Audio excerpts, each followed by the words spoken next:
आदरणीय दर्शकवृन्द नमस्कार। कार्यक्रम टफ टकमा स्वागत छ। मुलुकमा चुनावको चटारो छ। कुनै राजनीतिक जालसाजी वा भवितव्य आइलागेन भने अबको 1 महिनाभित्र स्थानीय तहको चुनाव हुनेछ। जनताको घर आँगनको सिंहदरबार भनिने स्थानीय तहमा नयाँ सरकार चुन्नका लागि जनता प्रतीक्षामा छन्। बितेका 5 वर्ष स्थानीय सरकारले के कति काम गरे र आउने सरकारहरूले कस्ता काम गर्नुपर्छ भन्ने बारेको छलफल र बहस पनि चलिरहेका छन्। तर चुनावमा प्रतिस्पर्धा गर्ने दल र तिनका नेताको ध्यान भने जनताका मुद्दा र अपेक्षा कति पूरा गर्न सकियो कति सकिएन भन्नेमा छैन, आफ्नै पार्टीलाई कसरी बलियो बनाउने भन्नेमा केन्द्रित देखिन्छ। तीनै दलमध्येको एक दल हो अहिले सत्ता गठबन्धनमै रहेको, गत साउनमा नेकपा एमालेबाट फुटेर बनेको नेकपा एकीकृत समाजवादी। 2050 सालमै एमालेको महासचिव बनेर 1.5 दशक नेतृत्व गरेका, 2064 सालमा पार्टी हारेपछि राजीनामा दिएका र त्यसपछि नेतृत्वमा फर्कन बारम्बार गरेको प्रयास असफल भएपछि एमालेबाट अलग्गिएका नेता माधव कुमार नेपाल के राजनीतिको किनारामा पुगेका हुन्? सधैँ राजनीतिको केन्द्रमा रहने नेपालले नेतृत्व गरेको पार्टी कुन अवस्थामा छ?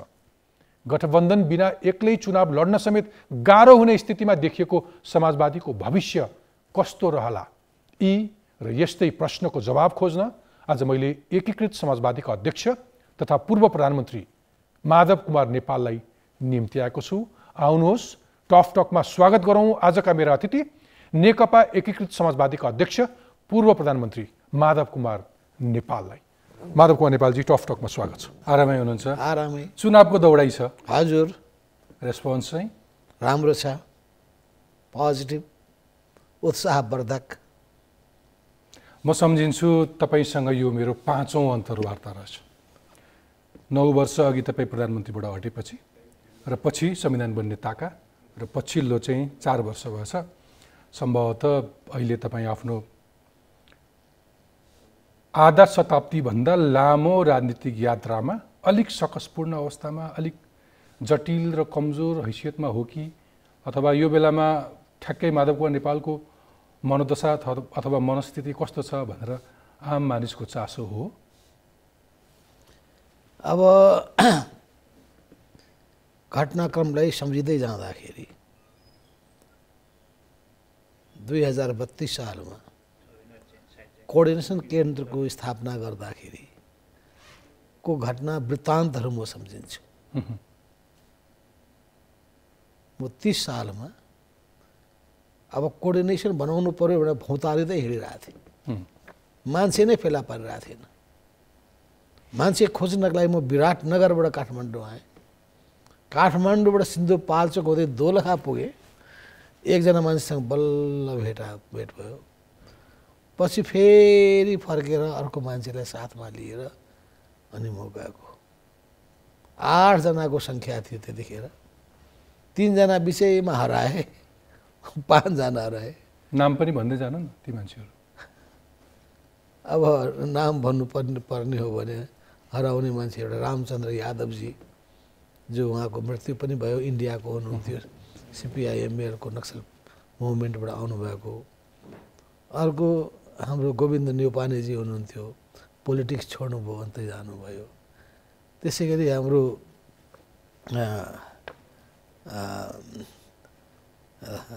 राईजी हुनुहुन्थ्यो, उहाँले पोलिटिक्स छोड्नुभयो, स्कुलको हेडमास्टर हुनुभयो। उहाँले पनि हामीलाई साथ। अथवा तपाईँ यो भन्दै हुनुहुन्छ कि कुनै एउटा समय थियो जुन बेलामा साथीभाइहरू पनि थिएनन् एउटा पार्टीका लागि चाहिने आवश्यक? त्यो तहका मान्छेहरू 50 वर्ष अगाडिको कथा सम्झँदै हुनुहुन्छ? यस्तो कुराहरू हुन्छन्।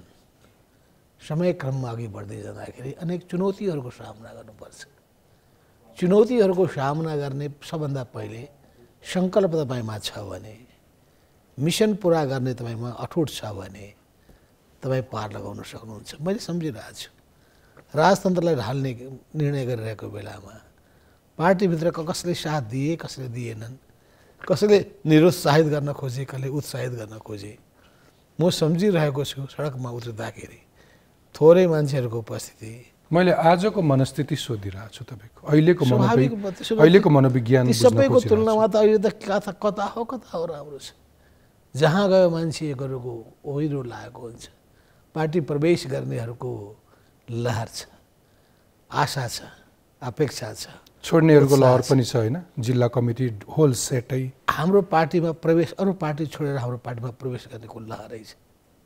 अरू पार्टीमा पनि तपाईँका दुःखले एउटा कोरम पुराका मान्छेहरू पनि छोडेको स्थिति अलिक बढी छ। त्यस्तो खासै फाटफुट कोही होलान्, अब बात त कहाँ हुँदैन र, जिन्दगी नै यस्तै हो। अर्कोतर्फबाट हेर्ने हो भने करिब करिब 1.5 दशक नेकपा एमालेको महासचिव पहिलो संविधान सभाको निर्वाचनमा अलिकति निराशाजनक परिणाम आएपछि तपाईँले राजीनामा दिनुभयो। त्यो भनेको 1.5 दशक तपाईँ नेतृत्वमै हुनुहुन्थ्यो, पावरफुल मान्छे। अब त्यो राजीनामा दिएपछि त्यस यताको खासै देखिनु भएन पावरमा। त्यही बाध्यात्मक परिस्थिति थियो तपाईँलाई, अब एमालेमा बसेर म नेतृत्वमा पुग्न सक्दिनँ, म आफ्नो छुट्टै अर्को घर जम गर्छु भन्ने? ममा एउटा आँट थियो। मैले चाहिँ अरू व्यक्तिको पनि सबै जाँच गरिरहेको थिएँ, खुबी र क्षमता हेरिरहेको थिएँ र मैले त्यो बेलामा 8औं महाधिवेशन मञ्चबाट भनेको थिएँ कि म यो पार्टीको प्रमुख भयो भने पार्टीलाई जसरी व्यवस्थित रूपमा चलाउन सक्छु, अरूबाट पार लाग्छ भन्ने लाग्दैन। मैले त्यहाँ खुलेआम भनेको भाषण यदि छ भने पुरानो रेकर्ड 2065 सालको त्यो बेलाको रेकर्ड छ भने रेकर्ड अहिले पनि बजाए हुन्छ। मैले त्यहाँ मञ्चमा उभिएर के बोलेको थिएँ र त्यसपछि अरू 2 जना व्यक्तिले पनि के बोल्नु भएको थियो। त्यसो हुनाले कुरा के हो भन्दाखेरि ममा एउटा आँट छ।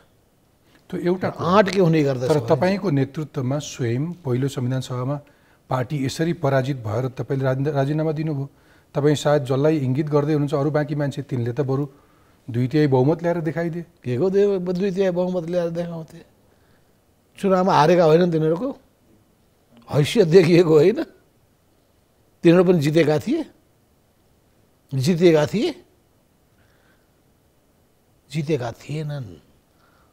एकचोटि मात्रै न, पटक पटक हारेका हुन्। फुर्ती त्यसले लगाउनुपर्छ जसले लगातार जितिरहोस्। उनीहरू नेतृत्वमा आएपछि जिते होइन र? तपाईँको नेतृत्वमा पार्टी पराजित भएको पनि होइन र? अवश्य पनि। त्यसो हुनाले त मैले जिम्मेवारी लिएँ। जिम्मेवारी अरूको थिएन। जित्छ, दोब्बर मात्रै जितिन्छ भन्दै अहङ्कार देखाउनेहरू होइनन्। अरूसँग मिलेर जानुपर्छ भन्ने कुरा गर्दाखेरि मिल्नु हुँदैन भन्ने होइनन्। त्यसो हुनाले यो राजनीतिमा त्यस्तो हुन्छ। तपाईँले निष्पट कालो रातमा हुनुहुन्छ, बिहानको प्रतीक्षा गर्दै हुनुहुन्छ। म सिक्काको 2टै पाटालाई हेर्ने गर्दछु र अठोटका साथ के हुन्छ भोलि। किन मूल कुरो के हो भने देश अगाडि बढ्छ कि बढ्दैन, जनताको समस्या समाधान हुन्छन् कि हुँदैनन्। तपाईँले आज पनि जनता चाहिँ सम्झिरहनु भएको छ? अवश्य पनि। आज पनि जनताको पीर र मार्कालाई जसले वास्ता गर्दैन त्यसले नेता हुन लायक पनि हुँदैन, ऊ त मानिस पनि हुन लायक हुँदैन। तपाईँ आफूलाई रिफ्लेक्ट गर्दाखेरि चाहिँ कहीँ त्यस्तो लाग्छ कि मेरो निजी महत्त्वाकांक्षाले म आफै यो अवस्थामा आइपुगेँ, आज पार्टीमा त्यस बेला साथ दिने अथवा पार्टी फुटाउँ भन्नेहरू कुनै भाइ छैनन्, एक्लै छु जस्तो लाग्छ? अथवा कसैको अलिकति तपाईँले भने जस्तो एकदम तानासा प्रवृत्तिका कारण यो अवस्था आयो? यो तपाईँलाई थाहा हुनुपर्छ कि 9औं महाधिवेशनपछि 8औं महाधिवेशनपछि, मेरो आम दर्शक श्रोताले बुझ्ने गरी त्यसलाई व्याख्या। 8औं महाधिवेशन 2065 सालमा भएपछि 9औं महाधिवेशनमा मैले अध्यक्ष पदको निम्ति तयारी गर्नुपर्थ्यो होइन र? तर गरिनँ।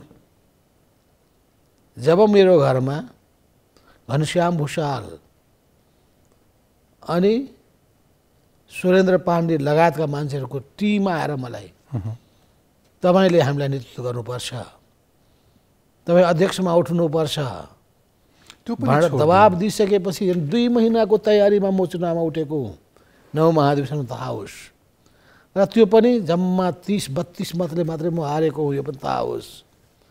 त्यस्तो बेलामा जतिखेर मुकुन्द नेपालीजी पनि त्यो बेलामा साथमा हुनुहुन्न थियो, झलनाथजी पनि खुलेर आउनुभएको थिएन, वामदेव गौतम त अर्को चाहिँ पुरै केपीलाई जिताउन लाग्नु भएको थियो। त्यस्तो अवस्था र परिवेशमा जहाँ 73वटा मत मेरो मात्रै मत रिक्त राखिएको थियो। तपाईँको आत्मविश्वास पनि म आदर गर्छु, त्यो परिस्थितिबाट आउनुभयो। तर आजको दिन चाहिँ तपाईँले कसैको साथ छ? 6 महिनाको अनुभव हेर्नुहुन्छ भने धेरै आशावादी, धेरै उत्साहपूर्ण, धेरै राम्रो। यदि कसैले नेपालको राजनीतिमा सबै पार्टीको तपाईँ तुलना गरेर हेर्नुहोस् त, नेताहरूको कामले तुलना गरेर हेर्नुहोस् त, के जहाँ जाँदाखेरि हजारौँ मान्छे आउँछन् हजारौँ मान्छे। चुनौतीका साथ म भन्छु, यही मेरो प्रतिद्वन्दी भएका मान्छेले अस्ति गएको छैन कार्यक्रममा कति मान्छे आएका थिए। जसले पार्टी फुटाउनलाई उस्काए, तपाईँले अलिकति पार्टीमा चिनिरहेका विश्वासका निकट मान्छेहरूले नै छोडेर हिँडे नि पछि त, होइन? गाउँमा जाँदा कति मान्छे भेला भई छोडिदिनुहोस्, जो पनि आजभोलि सेलिब्रिटी छ, जाँदाखेरि जुलुस लाग्छ। कसले उकास्यो भन्ने होइन, के उद्देश्यले लागेको त? सङ्घर्ष वैचारिक सङ्घर्ष के कुरामा थियो त? त्यो सङ्घर्ष जुन विषयमा गरिएको थियो, के त्यसको निदान पाइएको हो? त्यसको स्पष्ट जवाफ पाइएको हो? के सुधार भएको हो कि सुधार भएको होइन? पार्टीले गलत बाटोतर्फ लागेको छ, बाटो बिराएको छ। त्यसले पार्टी र आन्दोलनलाई समाप्त पार्ने प्रयत्न गरेको छ। त्यो पो हेर्नु पर्यो। संविधान मास्ने को, खोज्ने को, गणतन्त्रको विरोधमा त्यसो हो कि अध्यक्ष नमान्ने को, पार्टीको अध्यक्ष नमान्ने को, त्यसो पनि भन्न सकिन्छ? सकिन्छ। अध्यक्ष कमिटी नमान्ने को, कमिटीको बैठक बोलाउँदाखेरि कमिटी छोडेर भाग्ने को, कार्यकारी को, अध्यक्षमा भाग्न मिल्छ? कार्यकारी को, कमिटी कार्यकारी के हुन्छ भने कार्यकारी is not all in all, the committee is all in all. Committee is supreme, no one is supreme in the party, no one is above the party, no above the committee. कुनै एउटा पछिल्लो परिस्थितिमा committee कता थियो भन्ने अर्को स्थिति होला, तर सुरुमा त कमिटी जसले नेतृत्व गर्छ उसैसँग हुन्छ होला। कमिटी बैठक बोलाएको बेलामा अध्यक्ष भाग्न पाइन्छ? किनभने बहुमत मेरो छैन भनेर कमिटी बस्दै म एकछिनमा आउँछु र भाग्न पाइन्छ? कमिटीमा बैठकमा निर्णय गर्नुपर्ने म निर्णय गर्दिनँ भन्न पाइन्छ? ओके, व्हाट इफ तपाईँ आफू अध्यक्ष हुनुहुन्थ्यो? के तपाईँ आफू अध्यक्ष हुनुहुन्थ्यो भने त्यतिखेर तपाईँले कमिटीलाई यसरी नै महत्त्व दिनु? मैले दिएर त अल्पन्द परेको छु। तपाईँ कुनै एउटा टाइममा अध्यक्ष हुँदाखेरि केपी ओलीलाई काठमाडौँ उपत्यका छाड्न पनि दिनुहुन्न थियो? 100% गलत। केपी ओलीलाई गति छाडा मान्छेलाई कसैले रोक्न सक्छ आजसम्म? अनुमति दिनै पर्दैन थियो? पर्दैन। तर आजभोलि चाहिँ त्यो किन बढी थापा जस्तो गरेर सेम पेसमा, सेम टोनमा, सेम पिचमा तपाईँहरू उठ्नुहुन्छ? संस्कारै फरक छ। म त्यस्तो गर्दैन। मेरो संस्कार नै, म त संस्कारी परिवारबाट आएको मान्छे। मेरो परिवारले नै मलाई राम्रो कुरा सिकाएको छ। तुच्छ शब्दहरू प्रयोग नगर्नु, तुच्छ मान्छेको सङ्गत पनि नगर्नु भनेर भन्नुहुन्थ्यो मेरो बुवाले। तर तपाईँले भनेको पनि सम्झिन्छु। धेरै के भन्छन् भने माधव नेपाललाई त ओलीले माओवादी केन्द्रसँग एकता गरेको चित्तै बुझेको थिएन। तपाईँ त्यही बेला भन्नुहुन्थ्यो, होइन? दुई अध्यक्षको चोचो मोचोले मात्र चल्दैन भनेर, होइन? भनेकै हो नि। किनभने अध्यक्ष प्रणाली होइन यो शब्द आफू कति एकदम ठिक। दुईटाले सल्लाह गर्नु पर्यो कमिटीसँग, त्यो हो विचार। राइट। दुईटाका फोटो झुन्ड्याउने, हामीले के भनेलाई पूजा गर्नुपर्ने। 3 अध्यक्ष भएको भए कुरा मिल्थ्यो। हुँदैन। मलाई राखेकै प्रस्ताव मैले मान्दिनँ। प्रस्ताव राखेको होइन मलाई तेस्रो अध्यक्ष भनेर। अस्वीकार मान्छे गर्ने मान्छे यही माधव नेपाल हो। अनि तिनै दाल ओलीसँग मिलेर बोल्दाखेरि चोचो मोचो, अहिले तपाईँसँग बोल्दाखेरि चाहिँ के हुन्छ त? चोचो मोचो कि अरू केही? यदि गलत कामको निम्ति गरेको हो भने कुरा जायज हो। जायज कुराको निम्ति हातेमाले गरेको हो भने ठिक हुन्छ। कुन कुरा ठिक कुन कुरा गलत भन्ने कुराको सन्दर्भमा सही कुरामा एकता हुन्छ, गलत कुरामा विरोध हुन्छ। एकताको प्रसङ्ग आयो अध्यक्षज्यू मसँग। अध्यक्षज्यूले एकताका बेलामा तपाईँले, पार्टी एकताका बेलामा तपाईँले बोलेको कुरा मसँग छ, मलाई नै अन्तर्वार्तामा भन्नुभएको कुरा हेरौँ भने अगाडि बढौँ प्लिज। तर लगभग टुङ्गो जस्तै के भएको छ भन्दाखेरि प्रधानमन्त्रीमा हाम्रो कमरेड केपी ओली उहाँलाई नै अगाडि सार्ने कुरा स्वाभाविक पनि हो। किन स्वाभाविक हो भन्दाखेरि हाम्रो पार्टीको उहाँ अध्यक्ष हुनुहुन्छ नेकपा एमालेको, र एमाले पार्टी लार्जेस्ट पार्टी पनि छ। एमाले पार्टीले सबभन्दा बढी सिट ल्याएको पनि छ। त्यस हुनाले चाहिँ एमाले भित्र त उहाँकै पहिलो दावा रहनु स्वाभाविक पनि हुन्छ भने माओवादी पार्टीले पनि प्रधानमन्त्री पदको निम्ति अहिले दावा गर्नु उपयुक्त देखिँदैन। ठिक हो, ठिकै भने मैले तर भित्री रूपमा दुईटाले आधा आधा कार्यकाल कसले गर्यो? आधा आधा कार्यकाल प्रधानमन्त्री बाँडफाँड गर्ने कि मैले गरेको? उहाँले दुईटाले गरेको होइन, हामीलाई थाहा नदिकन गरेको होइन। अनि गरिसकेपछि पालन गर्नु पर्दैन? कागज पनि गर्ने पालन पनि नगर्ने, यही तरिका सिकाउनु खोजेको हो। अहिले तपाईँले देखिरहेका प्रचण्ड, तपाईँले बोलिरहेका बुझिरहेका प्रचण्डले तपाईँको साथमा हुनुहुन्छ? अहिले उहाँ अलग पार्टीमा हुनुहुन्छ, म अलग पार्टीमा छु। त्यति बेला प्रधानमन्त्री दिनु हुँदैन भन्नुभयो? होइन, दिन उहाँ मागै भएको थिएन नि। तपाईँले प्रश्न सोध्नुभयो हुने स्वाभाविक हो कि होइन, स्वाभाविक भने उहाँलाई दिनु हुँदैन दिनुपर्छ भने प्रश्नै त्यहाँ उठेको थिएन। किनभने जब दुईटा पार्टीको बिचमा चुनाव पछिको एकता हुन्छ भने अनि कसलाई प्रधानमन्त्री बनाउने भन्ने कुरा कुनै विवाद नै थिएन त्यो बेलामा। तर धेरैको बुझाइ चाहिँ आफूले एउटा कुनै स्पेस नपाएकै परिणाम हो त्यो एकता भइसकेको पार्टीमा विग्रह ल्याउने अथवा ओली र प्रचण्डलाई यो परिस्थितिमा पुर्याउने, झगडा लाउने चाहिँ माधव कुमार नेपाल नै हुन् र एउटा मात्रै कारण उहाँले कुनै स्पेस पाउनु भयो। त्यो मान्छे बुझ्दैनन् त्यसरी। माधव नेपाल धेरै सहनशील छन्, धेरै सहदार छन्। अत्याचारले जब सीमा नागेपछि मात्रै विद्रोह गर्दा रहेछ। मान्छेले बुझेकै रहेछ यो माधव नेपालमा लस्ट फर पावर छैन, लस्ट फर मनी छैन। वास्तविक समस्या चाहिँ के हो तपाईँ र ओली बिचको? त्यो धेरै मान्छेलाई इन्ट्रेस्टिङ हुन्छ। ठ्याक्कै तपाईँको वास्तविक समस्या के हो? केपी ओलीमा व्यक्तिवाद चरम सीमामा छ, व्यक्तिवादले हुँदैन। उहाँले भन्नु होला माधव कुमार नेपालसँग चरम लोभ छ, के लोभ? प्रधानमन्त्री भएर पुगेन, के लोभ छ? नेतृत्वमा बसेर पुगेन, पैसाको लोभ, नातागोताको लोभ चाहिँ तिनलाई चाहिँ ठाउँमा राख्ने चाहिँ लोभ हुन्छ। को नातागोता राखे? सम्झिनुहोस् के योग्य मान्छे माधव नेपालको नातेदार हुने बित्तिकै त्यसले देश छोड्नु पर्ने? माधव नेपालको नातेदार सर्वोच्चको न्यायाधीश हुनुभयो गोविन्द कुमार उपाध्याय, उहाँले हुनु हुँदैन थियो? आफ्नो योग्यताले भएको मान्छे माधव नेपालको नातेदार गोविन्द कुमार उपाध्याय।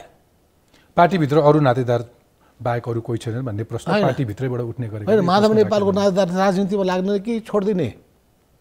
व्यवसाय गर्दा पनि उसले बस्न नपाउने, प्रमोसन हुँदाखेरि पनि सहन नसक्ने। तर तपाईँ ओलीलाई जसरी व्यक्तिवाद भनेर आरोप लाउनुहुन्छ, उनले आफ्ना मान्छेलाई ठाउँ दिए भनेर जसरी आरोप लाउनुहुन्छ, त्यो आरोप तपाईँसँग पनि छ, त्यसलाई स्पष्ट पारिदिनु भन्नु पर्यो नि।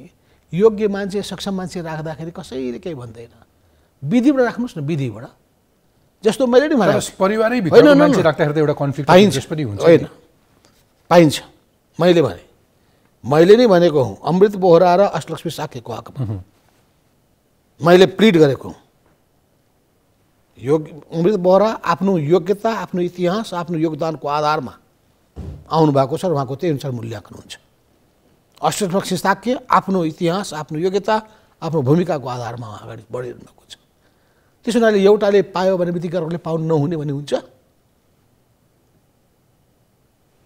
त्यस हुनाले चाहिँ पछिल्लो समयकै केही दृष्टान्तहरू मैले देखाएँ भने गोविन्द बन्दी जो सांसदै हुनु नथ्यो, अहिले उहाँ मन्त्री बनाइयो, उहाँ चाहिँ तपाईँका सम्धी सोमप्रसाद पाण्डेका साडु भाइ। अनि उहाँले के गर्नु? उहाँकै सिफारिसमा कानुन। अनि शेरबहादुरजीले ल्याउनु भयो कि मैले ल्याउनु हुँदैन भन्नुपर्ने? गठबन्धनमा तपाईँ हुनुहुन्छ नि, अनि मैले ल्याउनु हुँदैन भन्नुपर्ने? शेरबहादुर देवालले पिक गरेर ल्याउने भन्दा तपाईँहरूले ल्याउनुपर्छ? होइन, मैले ल्याउनु हुँदैन भन्नुपर्ने? मैले के भन्नुपर्ने? गोविन्द बन्दीले किन ल्याउनु हुँदैन? किनभने उहाँ टाढाको मेरो नातेदार पर्नुहुन्छ कि उहाँको योग्यता क्षमता प्रचण्डजीले नै सबभन्दा बढी प्लिड गरेर त्यो उहाँ सबैको साझा उम्मेदवारहरू विशेष गरी हाम्रो।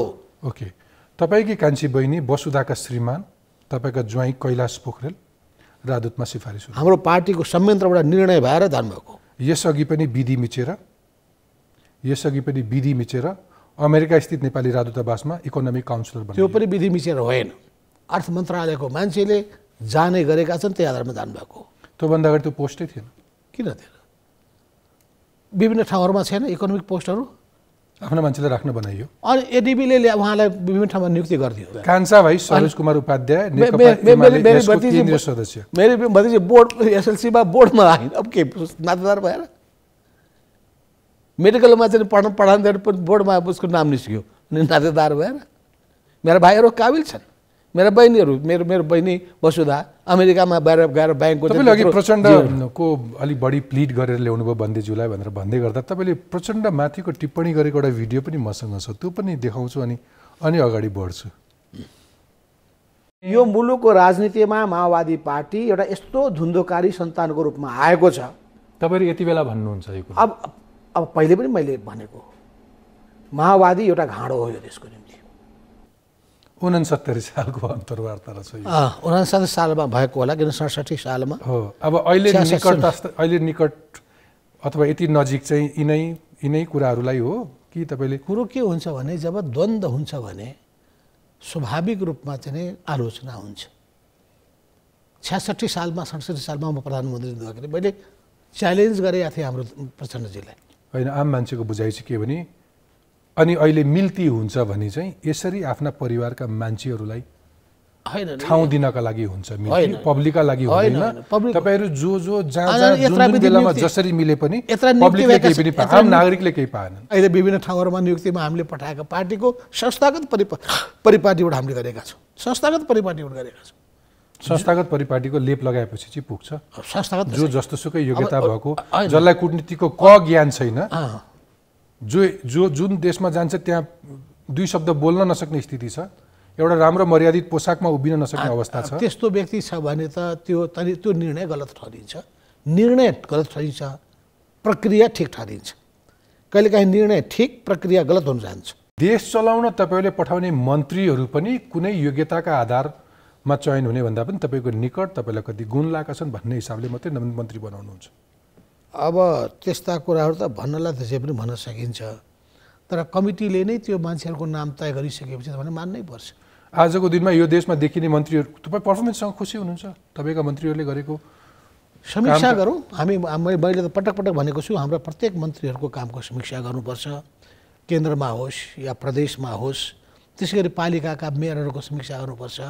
म त अनुगमन प्रणालीमा विश्वास गर्ने मान्छे हुँ। मूल्याङ्कन गर्ने पद्धतिहरूलाई हामीले पालन गर्नुपर्दछ र सधैँभरि मान्छेहरूलाई समयमा ठिक बाटोमा अघि बढ्नका लागि या त्रुटिहरू सुधार्नका लागि हामीले सधैँभरि प्रेरित गर्नुपर्छ। यो काम पार्टीको काम हो। पार्टीले यी कामहरू विगतमा पनि गरेन, अब हुनुपर्दछ भन्ने कुराको जोड हाम्रो पार्टी निर्माणपछि मैले दिएको छु र मैले भन्ने गरेको छु कि मान्छेलाई सम्झाउनुहोस् न, पहिले सिकाउनुहोस्, पहिले सुध्रिनका लागि घचघच्याउनुहोस्, पहिले सुध्रिँदैन भने अब त्यसपछि त उसको आफ्नो भाग्यको निम्ति उसलाई छोडिदिनुहोस्। तपाईँ हुँदा अब अहिले आएर चुनाव पनि हुन्छ कि हुँदैन जस्तो गरेर बोल्दै हुनुहुन्छ। तपाईँ आफूलाई चुनावमा जान डर छ, त्यसकारण तपाईँ चुनावको माहौल भाड्न खोज्दै हुनुहुन्छ? कसले तपाईँलाई भनेर सुनाइदियो चुनावको सामना गर्नुपर्छ भन्ने मान्छे म? तपाईँले 2 दिन अगाडि भाषण गर्नुभयो। के भाषण गरे? पर्वतमा गएर यदि चन्द नेतृत्वको पार्टी, विप्लव नेतृत्वको पार्टी चुनावमा आउँछ भने हामी चुनाव चाहन सक्छौँ। त्यसरी भने होइन, भाषा अलि मिलाएर भन्नुहोस्। मैले के सार्न सकिन्छ होइन, मैले के भने भन्दाखेरि जब प्रश्न पत्रकारले सोध्यो कि चन्दको पार्टी सामेल हुनका लागि चुनाव सरोस् भनेर माग गर्दैछ भनेर सोध्यो, तपाईँ त्यो पक्षमा हुनुहुन्छ कि हुनुहुन्न भनेपछि कि म चन्दको विपक्षमा छु भन्ने मैले। निर्वाचन आयोगले सार्छ भने मलाई आपत्ति छैन। इमानदार भएर भनिदिनुहोस्, मनभित्र काहीँ यो चुनाव सरे हुन्थ्यो, मलाई अलिक पछि सरे भने लाभ हुन्छ भन्ने छैन? मनभित्रका कुराहरू भन्दै हिँड्ने हो त। त्यसो हुनाले अहिले परिस्थितिले के भन्यो? परिस्थिति स्पष्ट पार्नुभयो। त्यसो स्वाभाविक हो। परिस्थिति अहिले के छ भन्दाखेरि चुनाव गर्ने कुरा भन्छ, सामना गरिन्छ। चुनाव गर्ने कुरा गरिन्छ, सामना गरिन्छ। सार्दै हुन्थ्यो भन्ने छ मनमा? होइन, किन भन्नु? त्यो भनेर केही फाइदा छ? मलाई चित्त बुझाउनु अलिअलि कसरत त छ नि। छैन। दबाब त छ नि। अब यसरी दबाब दिनुभएको छ कि निर्वाचन आयोगका प्रमुख आयुक्त अब चुनाव सार्नु हुँदैन है, दुर्घटना हुन्छ भनेर भन्दैछन्। अवश्य आफ्नो आफ्नो विश्लेषण धारणा होला। मेरो धारणा हो कि पहिले केन्द्रको चुनाव, पहिले प्रतिनिधि सभाको चुनाव, अनि प्रदेश सभाको चुनाव, अनि स्थानीय चुनाव हुनुपर्छ भने मेरो धारणा हो। र यो तिनटै चुनाव नियत लुकेको छ होइन, तिनटै चुनाव एउटै एकैचोटि गर्नुपर्छ भने अर्को धारणा हो। चुनावको खर्च जोगिन्छ, देशले चाहिँ अनावश्यक खर्च गर्नु पर्दैन, पार्टीहरूको खर्च जोगिन्छ। 50 लाख मतपत्र छापिसक्यो, निर्वाचन आयोगले आफ्नो टिमलाई डिप्लोय गरिसक्यो, तपाईँ अझै पनि सार्दै हुन्थ्यो भनेर चाहना राख्दै हुनुहुन्छ। अहिले भनेको तपाईँ यो खर्चको कुरा त अहिले भनेको सुरुको कुरा गर्दैछु मैले। सुरुको म चाहिँ म पक्षमा हुँ कि पहिलो चाहिँ चुनाव अहिले जुन हिसाबले संविधान सभाबाट संविधान जारी भइसकेपछि पहिले लोकल चुनावमा हामी गयौँ, त्यो परिस्थितिको बाध्यता थियो। अहिले त्यसलाई मिलाउनु पर्दथ्यो।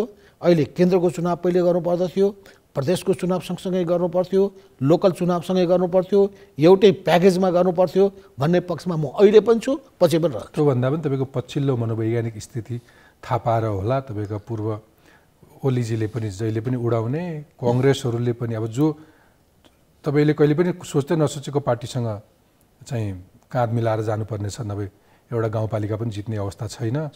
अनि ती साथीहरू, त्यही गठबन्धनका साथीहरूले हात्तीको कानमा चमेरो भनेर जिस्काउनसम्म सक्छन्। दुःख मनाउ गर्नुपर्छ यहाँ बसेर प्रचण्डजीले। तपाईँलाई थाहा होला कि जब प्रचण्डजीले राजीनामा दिनुभयो, नेपाली कङ्ग्रेसका पार्टीहरूले नै मलाई प्रधानमन्त्रीको निम्ति सहयोग गरेका हुन्। जब 62-63को क्रान्ति आन्दोलन सफल भयो, गिरिजाप्रसाद कोइरालालाई मैले नै हो प्रधानमन्त्रीको अफर गरेको।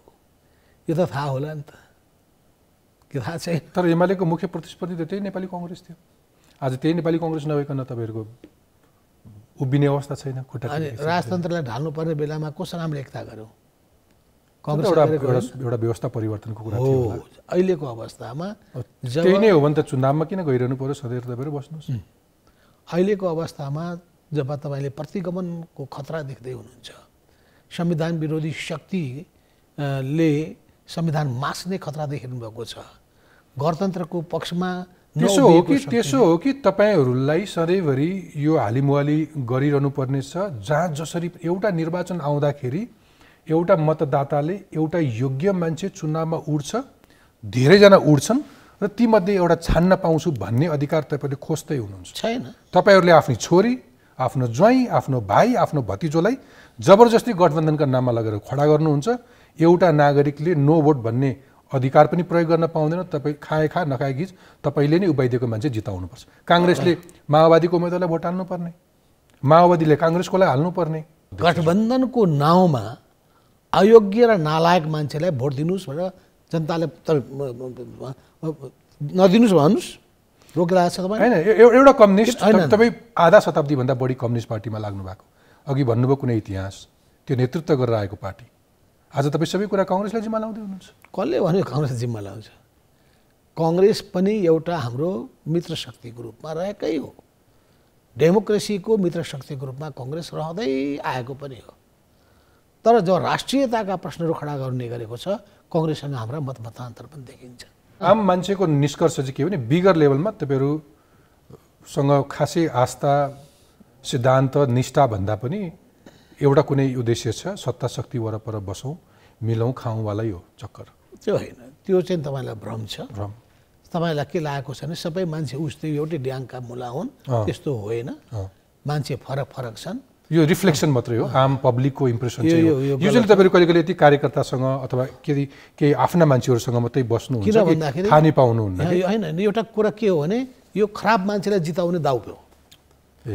केपी ओलीको नेतृत्वमा रहेको भ्रष्ट मण्डलीलाई जिताउनलाई के सजिलो बनाउन सकिन्छ भन्ने तरिका मात्रै हो। जब इमान्दारिताको कुरा आउँछ अथवा डेलिभरीको कुरा आउँछ अनि लगेर केपी ओलीलाई गाली गरेर थन्काइदिन सक्दिने, अन्त हावादारी कुरा गरेर हुन्छ। लगाम लगाउन सक्नु पर्दैन थियो। अनि लगाम लगाएर चाहिँ एउटा केपी ओलीलाई लगाम नलगाउन सक्ने पार्टी तपाईँहरू यत्रो इतिहासको कुरा गर्नुहुन्छ भन्दाखेरि मान्छेलाई पहिले सुधार्ने कोसिस गरिन्छ, आलोचना गरिन्छ, पार लागेन भने कारवाही गरेर निकालिन्छ। यो सिस्टम एउटा चान्स अझै पनि रिफ्लेक्ट गर्नलाई, कहीँ कुनै रूपमा अलिकति विगत फर्केर हेर्दाखेरि चाहिँ समस्याको समाधान त्यहाँभित्र गर्न सक्थे होला, तर पार्टी विभाजन गरेर मैले गल्ती गरेँ भन्ने कति लाग्छ?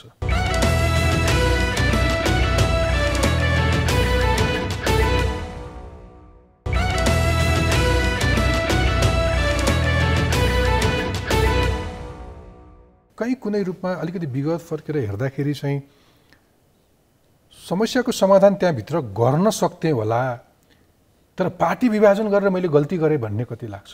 इमानदार होइन, अहिलेको घटनाक्रम तपाईँको लगानी छ नि त्यो पार्टीमा, आधा शताब्दी छैन लगानी। त्यो घटनाक्रमले सिधै बताएको छ। 2077 सालको चैत्र महिनामा हामीले राष्ट्रिय कार्यकर्ता भेला बोलाएको बेलामा हामीले संसदको एउटा टोलीलाई, सांसदहरूको टोलीलाई पठाएका थियौँ। पठाउँदाखेरि मैले त्यही जे भनेको थिएँ त्यही भयो। हाम्रो झलनाथ खनाल कमरेडले बोल्न खोज्नुभयो, धेरै लामो कुरा नबोल्नुहोस् भनेर त्यही रोक लाग्यो। अध्यादेश ल्याएर पार्टी फुटाउनतिर लाग्नुभयो तपाईँहरू आफ्नो अनुकूलताका लागि। अब तपाईँले जब बस्न सक्नुहुन्न भने कुनै पार्टीमा तपाईँ बस्न सक्नुहुन्न, जबरजस्ती ग्याँकेर कसरी राखेर अनि त्यो 40% विधान विधि हुँदाहुँदै त्यो 20%मा झार्नु पर्छ। आइसकेपछि त्यो अवसरलाई त सबैले सदुपयोग गर्छन्। त्यो त महन्त ठाकुरजीहरूले आफै खोजिरहनु भएको थियो, मलाई चाहियो भनेर। त्यो त सबै तपाईँ शेरबहादुरजीले चाहिँ उहाँहरूको निम्ति ल्याइदिनु भएको हो, त्यो अवसरलाई हामीले उपयोग। ठिक छ, त्यसो भए अब आज आएर चाहिँ सैद्धान्तिक अथवा वैचारिक रूपमा तपाईँ केपी ओली भन्दा शेरबहादुर देउवासँग नजिक? कतिपय मामला संविधान जोगाउने मामिलामा चर्चा अहिले के भइरहेछ भने अब चुनावपछि चाहिँ एकीकृत समाजवादी र माओवादीको एकता हुँदैछ। अहिले त हामी चुनावको तयारीमा जुटेका छौँ। भविष्यमा को कसको नजिक हुन्छ भन्ने कुरा विचार मिल्छ कि मिल्दैन, अहिलेसम्म थाहा छैन। व्यवहार मिल्छ कि मिल्दैन, अझै टेस्टेड विचारमा त अझै पनि छ। किनभने माओवाद छ, म सहमतै छैन। पहिलो कुरा त माओवादी केन्द्र जुन नाम छ नि त्यसैले म सहमत छैन। माओवादी विचारधारा उहिले हामीले हटाइसक्यौँ। माओवादी विचारधारा हामीले उहिले नै हटायौँ। 2046 सालमा नै हटायौँ हामीले। चाहिँ माओवादी विचार माओवाद भनिसकेपछि हामीलाई पच्दै पर्दैन। नपचेर के गर्ने? अहिले अब एउटा आफ्नो पार्टी उहाँले खोल्नुभयो, त्यसमा हाम्रो आपत्ति छैन। उहाँको होला, अर्को पार्टीको होला, त्यो बेग्लै कुरा भयो। तर यदि एउटै ठाउँमा आउने हो भने त माओवाद त छोड्नु पऱ्यो नि। हामीले माओवादी विचार 46 साल चिप्लिनुभन्दा, चिप्लिएर ज्यान गुमाउनु भन्दा त बस्नु पर्यो। त्यस कारण हात समाइयो होइन, यो चुनाव पार लगाउँ अनि त्यस पछाडि उक्लिसकेपछि कहीँ बसेर होइन। आउने राजनीतिक जीवनमा कति उतार चढावहरू आउने हुन्, तर त्यो सबै कुराहरू चाहिँ को आधारमा पनि तय गरिन्छ। तर अहिले हामी चाहिँ आफ्नो पार्टी, आफ्नो शक्ति, आफ्नो कार्यकर्ताको बलमा अगाडि बढिरहेका छौँ र बढ्दै जाने क्रममा को निकट हुँदै जान्छन्। जस्तो अहिले नै झन्डै 5वटा पार्टी हाम्रो पार्टीसँग एकताबद्ध भइसके। नेपाल कम्युनिस्ट पार्टी जनवादीदेखि लिएर नेपाल कम्युनिस्ट पार्टी क्रान्तिकारीदेखि कसैले कहिले नसुनेका, कार्यसमिति पनि नभएका, निर्वाचन आयोगमा दर्ता भएका, 40वटा जिल्लामा सङ्गठन भएका, कसैको 20 जिल्लामा कोरम पुग्ने कार्यसमिति चाहिँ छ, सबैतिर कमिटी छ। त्यो त हामीले छानबिन गर्न त पठाउन सकेनौँ, तर उहाँले दिएको लिस्टहरू हाम्रो हातमा छ। निर्वाचन आयोगमा गरिएको दर्ता हाम्रो साथमा छ। उहाँले पाएको चिन्ह पनि हामीले जानकारी छ। त्यो अवस्थामा उहाँहरू हाम्रो पार्टीमा आउनुभएको छ। एकताबद्ध हामीले गरेका छौँ। विभिन्न पार्टीहरू चाहिँ ठिक छ। त्यसो भए अब चुनावी तालमेल कहाँ कसरी त्यो अलिअलि बार्गेन त भयो होला, आफू बिच गठबन्धन बिच पनि अहिले बसै हुनुहुन्छ तपाईँहरू? बैठक तालमेल भनेको भने हुनुहुन्छ, बैठक बसिरहेको छ। आधार के तय गरिएको छ भने हिजोको 74 सालको चुनावमा जुन पार्टीहरूले जुन सिटहरू प्राप्त गरे र त्यो सिट प्राप्त गरेको सँगसँगै मतको पनि आधारलाई हेरिकन त्यो पनि पढियो न्युज। त्यसका आधारमा तपाईँले कति पाउँदै हुन्छ, कति महानगरपालिका, कति उपमहानगरपालिका? तर हाम्रो पार्टी त्यो बेलामा थिएन। त्यसैले हामी त्यो 74 मा टेस्टेड भएका छैनौँ। तर त्यो बेलाको हाम्रो पार्टी नेकपा एमाले नै हो। एमालेको सिटमा हाम्रो हक लाग्छ, यो कुरालाई पनि स्वीकार गरिएको छ। अरू दुईटाले स्वीकार गरे? हजुर, पक्का। अरू दुई भन्दा अरू सबैले तब हाम्रो प्राथमिकता दिई भन्ने कुरा त त्यो हिसाबले कतिवटा महानगरपालिका र कति उपमहानगर हात लाग्ने भयो? अब वर्कआउट हुन गइरहेछ, वर्कआउट हुन्छ। वर्कआउट भएर जहाँ यतिकै रहरले तान्ने होइन, सिट लिने होइन। तर त्यो पनि चिठा परेस्तै भयो नि होइन? एमाले पहिले प्राप्त गरेको ठाउँमा एकीकृत समाजवादीले पाउनु। एमाले आमुको हो नि, एमाले बनाउने को, यो नेकपा एमाले बनाउने मान्छे को म मदन भण्डारी, मनमोहन अधिकारी, यो थाहा होस्।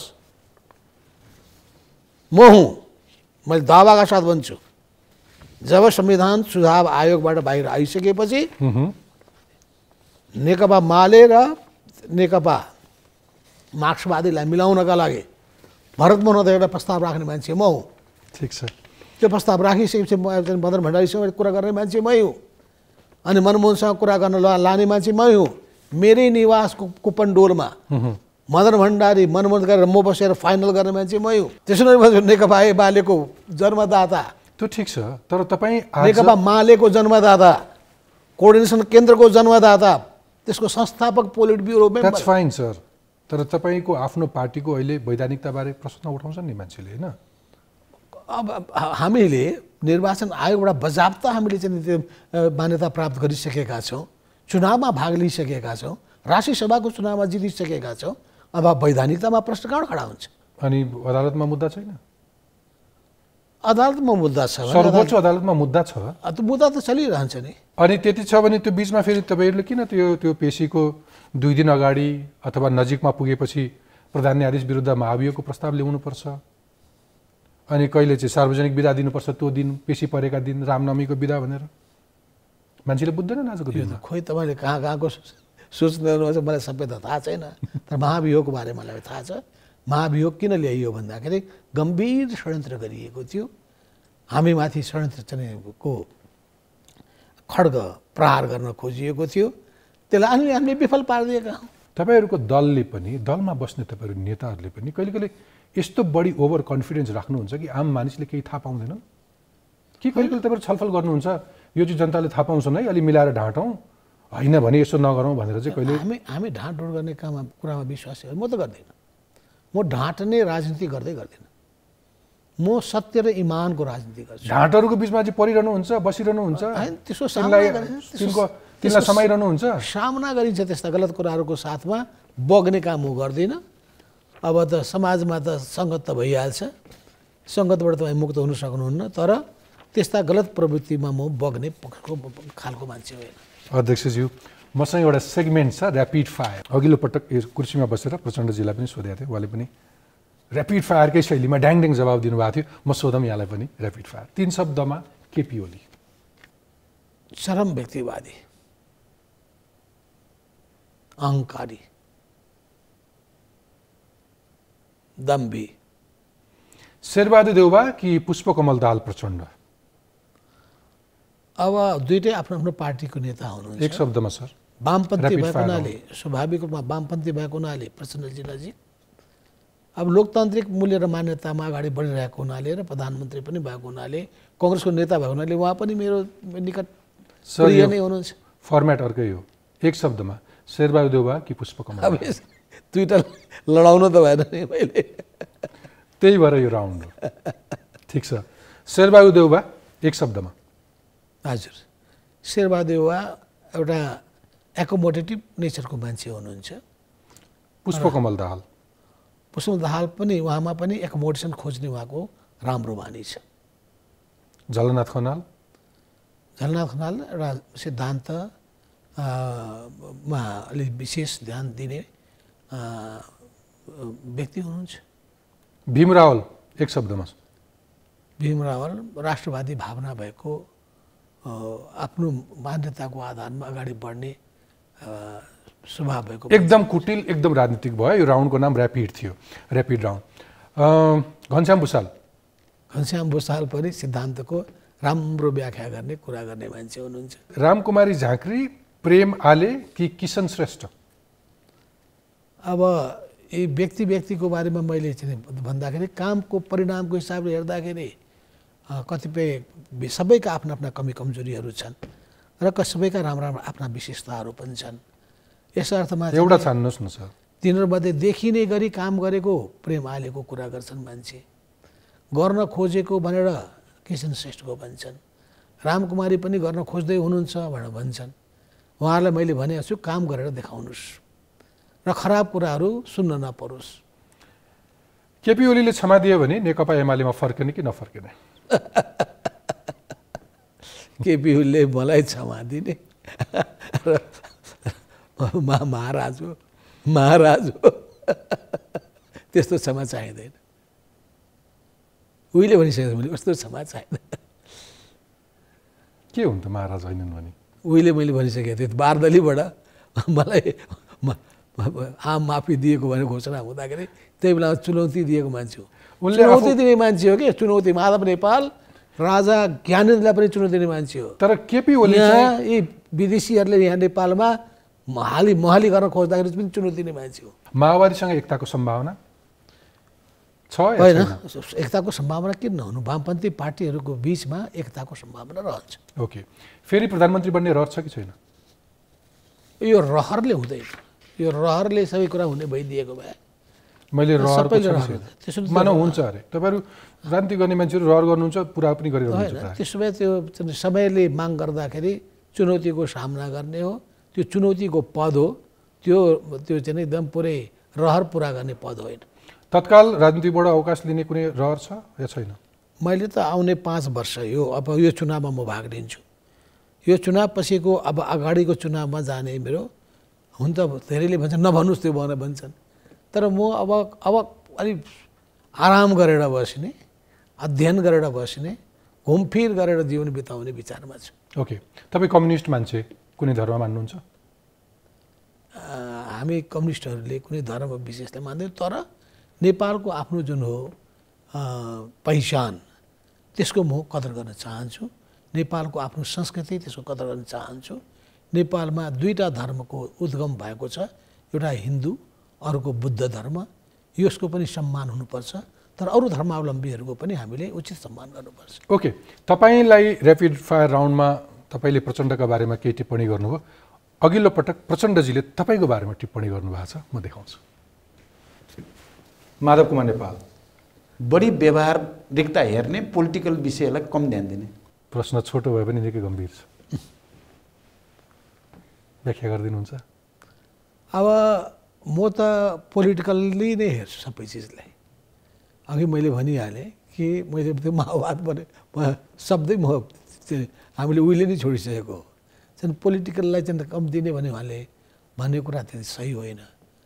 तर सिद्धान्तको नाउँमा जडसूत्रमा म फस्न चाहन्छु, यो कुरा सही हो। ओके, कुनै एउटा पोइन्ट पोलिटिकल म्याच्युरिटीका कारण आएको त्यो व्यवहारवादी अथवा सिद्धान्तवादी हो?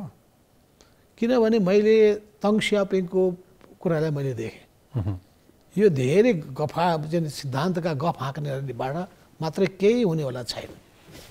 ओके, अलिकति व्याख्या गरिदिनुहोस्। तपाईँले त्यसो भए माओवादी केन्द्रका अध्यक्ष पुष्पकमल दाहाललाई चाहिँ कसरी चिन्नुहुन्छ? अलिक व्याख्या गर्नु पर्यो। होइन, पुष्पकमल दाहाल प्रचण्डजीको एउटा पक्ष के छ भन्दाखेरि उहाँ चाहिँ आफ्नो पार्टीलाई सञ्चालन गर्दाखेरि कुरा सुन्ने र त्यसलाई एकोमोडेट गर्ने चाहिँ प्रवृत्ति उहाँमा रहेको पाइन्छ। त्यो उहाँको त्यो एउटा राम्रो पक्ष हो। जहाँसम्म अब अरू कतिपय कुराहरूको सन्दर्भमा हतारमा अलि बोल्ने, अलि पछिसम्म पनि त्यो टिक्न सक्ने कुराहरूमा चाहिँ बोल्नुपर्छ भन्ने कुरामा ध्यान नदिने उहाँका कमजोरी पक्ष। अहिले पनि त्यो स्वभाव छ? त्यस्तो देखिन्छ। होस गरेर बोल्नुपर्छ भन्ने पक्षमा म छु र मैले बेला बखतमा भन्ने पनि गर्छु, यो हतारमा नबोल्नुहोस्, विचार गरेर मात्रै बोल्नुहोस् र विचार गरेर मात्रै कुनै पनि प्रतिक्रियाहरू दिनुहोस्। जस्तै त्यो अमेरिकाकै बारेमा, एमसिसीकै बारेमा त्यति सजिलो गरी सही गरेर पठाउनु हुँदैन थियो। तर एमसिसीको प्रसङ्ग उठाइहाल्नुभयो। त्यही एमसिसीको कुरा ल्याउँदाखेरि केपी ओलीलाई तपाईँले एकचोटि राष्ट्रघाती भन्नुभयो। पछि आफ्नो पोल्टामा त्यो स्थिति आइसक्यो, आफूले निर्णय गर्ने परिस्थिति आइसकेपछि संसदमा गएर सहमति गर्नुभयो। आफूले गर्दाखेरि चाहिँ दोष नलाग्ने, अरूलाई चाहिँ त्यही कुरा दोष लाग्ने। हामीले व्याख्यात्मक घोषणा समेत जोडेर त्यसमा उठेका कतिपय प्रश्नहरूको बारेमा क्ल्यारिटी राखेर अनि त्यो यो इन्डो पेसिफिक स्ट्रेटेजीको अङ्ग नहुने कुरालाई सुनिश्चित गरेर मात्रै त्यसलाई हामीले पास गरेका हौँ। अलिक पछिल्लो समय चुनाव भएकोले गर्दाखेरि चाहिँ मसँग केही अर्को पनि भिडियो छ, तपाईँप्रति केही गुनासो गरेर छन्, यो भिडियो र मैले अगाडि बढ्छु। नमस्ते आदरणीय माधव कुमार नेपालज्यू, म तपाईँलाई काभ्रे को एउटा चाहिँ कार्यकर्ताको हैसियतले, नेकपा एमाले कार्यकर्ताको हैसियतले तपाईँले एउटा प्रश्न गर्न चाहन्छु कि तपाईँ यति लामो, धेरै लामो समय यो पार्टीको नेतृत्व गर्नुभयो, तपाईँलाई के पुगेर नपुगेर यो पार्टी छोडेर जानुभयो? नमस्कार उहाँलाई। म रौतहट दुर्गा भगवतीबाट अरुण कुमार चौधरी। म उहाँलाई भन्न चाहन्छु, उहाँ पटक पटक चुनाव जित्नुभयो रौतहटबाट। जनताको लागि धेरै आशा थियो उहाँको विकासमाथि, तर त्यसो जनतासँग त्यो विकास भए चाहिँ उहाँ अब के गर्नुहुन्छ, अब के भन्नुहुन्छ उहाँ? जी नमस्कार, माधव नेपाल जी। हमारा नाम है मिलुपति देवी, 1 नंबर अथी से बुलावल छी पिपरा से। अपने एक बेर छोड़ बार दू बेर बार अली, जीत के अपने कथी कैली, मतलब महिला के लिए कथी विकास कैली, बाल बालिका के लिए कथी विकास कैली? माधव कुमार जी नमस्कार। मेरो नाउँ चाहिँ राम प्रवेश महतो, भलोया गाविस, जिल्ला रौतहट। फेरि तपाईँ आउनु हुनुहुन्छ क्षेत्र नम्बर 1 मा चुनाव लडेको लागि तपाईँको के एजेन्डा के छ यहाँ? तपाईँलाई चाहिँ यहाँको स्थानीय जनताहरू तपाईँको कुन माध्यमबाट भोट दिन्छ? म विकास प्रसाद महतो, सबभन्दा पहिला उहाँलाई नमस्कार। स्वास्थ्यमा जुन कमी छ, यहाँका बेटीहरू सुरक्षित कसरी रहन्छ, महिला कसरी सुरक्षित रहन्छ भन्ने जस्ता अपेक्षा हामी राखेका थिए। तर उहाँ फेरि यो चुनावमा आउनुहुन्छ भने यो इच्छा र अपेक्षा र कुन एजेन्डाबाट फेरि आउनु भइरहेछ भन्ने हामी जान्न चाहन्छौँ। तपाईँको मतदातालाई तपाईँ जवाब दिनुहोस्। अब एउटा कुरा के हो भन्दाखेरि नेकपा एमाले ढोका बन्द गरिसकेपछि र कम्युनिस्ट पार्टी सञ्चालनको विचारबाटै भड्किसकेपछि र पद्धति नै मिचिसकेपछि त्यहाँ बस्ने कुनै पनि ठाउँ रहेन। हामीले विद्रोह गर्ने बाहेक अर्को कुनै विकल्प भएन र विद्रोह गरिसकेपछि पार्टीलाई क्रान्तिकारी धारमा अघि बढाउने हामीले मौका पाएका छौँ र आन्दोलनको रक्षा गर्ने मौका हामीले पाएका छौँ। जसरी पुष्पलालले चाहिँ कम्युनिस्ट पार्टी बनाउनु त भयो, निर्माण गर्नुभयो, तर पछि विद्रोह उहाँले गर्नु परेको थियो। हामीले पनि पार्टी त बनायौँ, पछि हामीले विद्रोह गऱ्यौँ। विद्रोह एउटा बाध्यता हुन्छ। फेरि चुनावमा आउँछौँ, जिताऊ अब नयाँ पार्टीलाई, अनि हामी न्याय दिन्छौँ। अवश्य पनि त्यसपछि आफ्नो भूमिकालाई अझै सशक्त प्रभाव। तर यसो हेऱ्यो भने तपाईँ अहिले जुन गठबन्धनको सरकारमा हुनुहुन्छ, तपाईँका मन्त्रीहरू छन्, यो सरकारले के गर्छ? यत्रो आर्थिक सङ्कट छ, सबैलाई चिन्ता छ मुलुकको आर्थिक अवस्थाका बारेमा। तपाईँहरूको गठबन्धनका अर्थमन्त्री मुलुकको आर्थिक अवस्थामा महत्त्वपूर्ण भूमिका निर्वाह गर्ने, सरकारको सल्लाहकारको भूमिकामा बस्ने गभर्नरलाई बर्खास्त गर्छन् आफ्नो स्वार्थ पुरा भएन भनेर। अनि तपाईँ जस्ता पाका मान्छे, मुलुकको परराष्ट्र मन्त्री भएको, मुलुकको उपप्रधानमन्त्री भएको, मुलुकको प्रधानमन्त्री भएको, सम्पूर्ण कुरा बुझेको मान्छे रमिता चुपचाप बस्नुहुन्छ। देशको अर्थतन्त्रको बारेमा गठबन्धन दलका नेताहरूको बिचमा छलफल के भएको छ भने हामी समय लगाएर अलिक गहिरो गरी छलफल गरौँ। कहिले गर्नुहुन्छ? मान्छेले त डेलिभरी खोज्छ, त्यो बेलामा त डुङ्गा डुबिसक्छ सर। अवश्य पनि तपाईँले भन्नुभएको कुरा चाहिँ एकदम ढिलो भइसकेको छ। हामीले गम्भीर छलफल गर्नुपर्छ। हाम्रो अर्थतन्त्रलाई कसरी ओहो लगाउने हो त्यो छलफल गर्नुपर्छ भनेर तपाईँ चु नबोल्नु भएको गभर्नर हटाएपछि? तपाईँले सिधा भनिदिनुहोस्, तपाईँले चित्त बुझिया छ? अब हेर्नुहोस्, चित्त बुझिया छ गभर्नरलाई किन हटाइयो, कसो हटाइयो भन्ने बारेमा मैले बुझ्न पाएको छ। कहाँ त्यसरी जवाब दिन मिल्छ अध्यक्षज्यू? मैले पाइनँ। म त मेची महाकाली सरकार होइन त्यो। मलाई मेची महाकाली कुद्दै फुर्सद भएको छैन। म त यति अब सङ्गठन निर्माण गर्ने काममा र परिचालना जुटेको छु। I am not convince. मेरो ध्यान भनेको मेरो कस्तो ध्यान छ, बको ध्यानम, बकुलाको ध्यान जस्तै एउटा कुरामा लागिसकेपछि त्यसमा लाग्यो। आफू उहाँ माछा खानलाई बको ध्यानम बकुल्ला भएर ध्यान दिइरहनु भएको छ, पछाडि तपाईँभन्दा अर्को ठुलो चिजले तपाईँलाई खान सक्दैन। अब त्यस्तो हुन्छ त। अब मेरो अर्जुन दृष्टि भएको छ कि अर्जुनको दृष्टि जस्तो चाहिँ एउटा कुरामा थियो मेरो पनि ध्यान। अब यहाँ कसैले त्यो विषय ल्यायो भने म बुझ्न खोज्छु। अब कसैले त्यो विषय मेरो सामुमा प्रस्तुत गर्न सकेन भने अब त्यसमा मेरो चाहिँ त्यति ध्यान दिने गरेको। तपाईँको आफ्ना मन्त्रीहरूले चाहिँ तपाईँलाई रिपोर्ट गर्छन्, तपाईँ अवेर हुनुहुन्छ आफ्ना मन्त्रीका बारेमा? ठिक छ, माओवादीको मन्त्रीबारे तपाईँले थाहा पाउनु भयो। कतिपय सूचनाहरू पाउने गरेका छु, कतिपय कुराहरू अब कामको तरिका उहाँहरूको बेठिक पनि देखिन्छ, कतिपय ठिक पनि देखिन्छ। बेठिकमा मैले सम्झाउने गरेको छु, नराम्रो काम नगर्नुहोस्, नराम्रो तरिका नअपनाउनुहोस्, धेरै अहम नराख्नुहोस्, अरूको कुरा सुन्नुहोस्, भेट्नुहोस्, सक्दो राम्रो काम गर्नुहोस् भनेर मैले भन्ने गरेको छु। चुनावको मुखमा हुनुहुन्छ, बकोध्यानम अर्जुन दृष्टिले चुनावमा लाग्नु भएको छ। चुनावका बेलामा तपाईँलाई थाहा छ कुन लेभलमा तपाईँका साथीभाइहरूले हिलो छ्याप्छन्, पुराना मुद्दाहरू उचाल्छन्।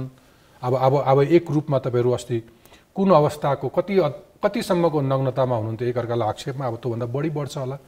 अरिङ्गालहरू वास्तवमा तपाईँले चुनावमा चिन्नुहुन्छ भनेर तपाईँका पूर्व समकक्षी अध्यक्ष ओलीले भन्दै हुनुहुन्थ्यो। स्पष्ट मात्रै पारिदिनुहोस्। एउटा चाहिँ तपाईँको आफ्नो ललिता निवास जग्गा प्रकरणमा तपाईँको आफ्नो नेतृत्वको मन्त्री परिषदले गरेको नीतिगत निर्णयहरू अदालतमा विचाराधीन छ। भले त्यसका बारेमा धेरै टिप्पणी गर्नु त हुन्न होला, तर तपाईँलाई मैले मौका दिएँ।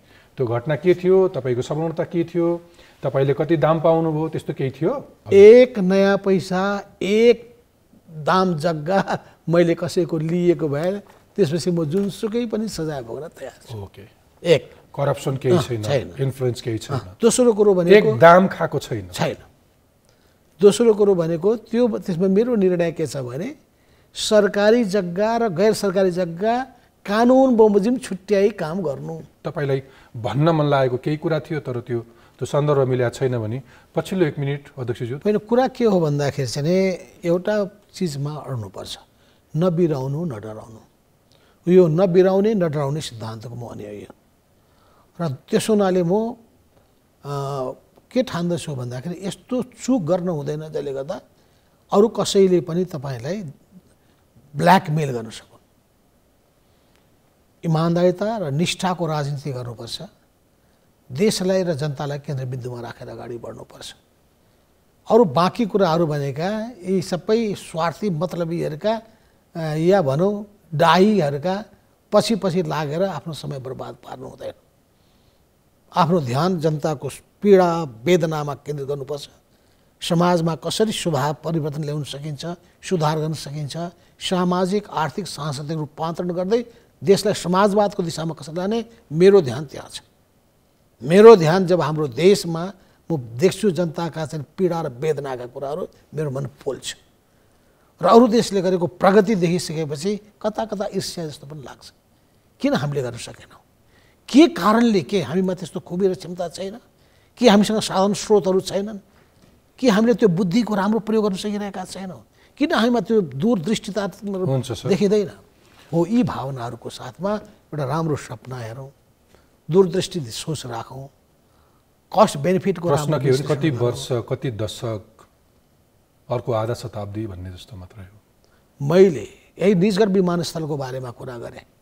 नेपाली ठेकेदारसँग कुरा गर्दाखेरि 8 वर्ष भने। म टर्की गएको थिएँ अस्ति, मैले त्यहाँको ठेकेदारलाई सोधेँ 18 महिना भयो।